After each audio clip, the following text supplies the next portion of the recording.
Welcome back to another episode of Motogp Mac, and today we're going to talk about Alberto Puig's comments about Honda's pre-season testing. Now, speaking after the Buriram test, Puig said, "You have to look at these tests globally. There was one in Malaysia and there was one also in Thailand. We knew where we were starting from, and it was clear that we clearly understood what we were missing.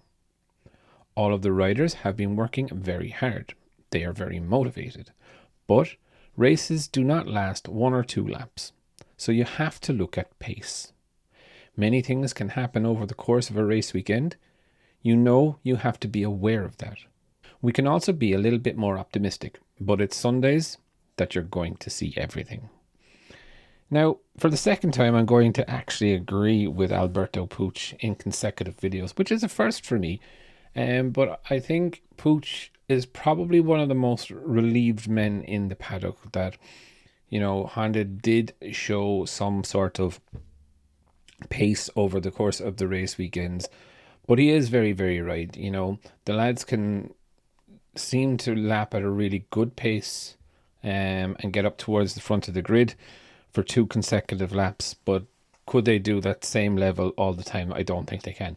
So do I really expect Honda in the top 10 always? No, I think in and around the fringes of it would be where it is. Now, Thailand will be a little bit of a unicorn race for Honda because Thailand was one of Honda's best races last year. So let's not all rush to say Honda's troubles are fixed if they have a good race result. But there's a lot goes on over the weekend and the race weekend, as Puig said, and I agree with him.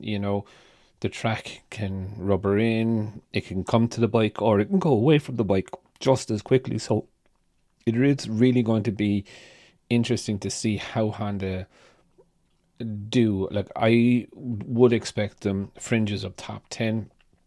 You put a Fabio Quartararo on that Honda, that pushes it into the top 6. So it will be, in my view, very interesting to see how things go over the course of the weekend. But Puig is right. I think A, he's very relieved.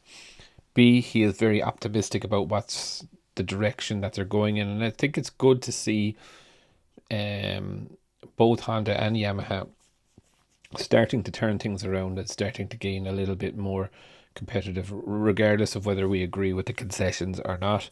It is good to see them starting to come back. But it's definitely going to be interesting to see how close over the first 3 or 4 races Honda actually are. I still think they're about 7 or 8 tenths away from Ducati at minimum. But I would definitely love to know your thoughts. What do you think of Puig's comments? How far behind do you still think Honda are? Definitely leave your thoughts in the comments below, and I'll be back again tomorrow with another video.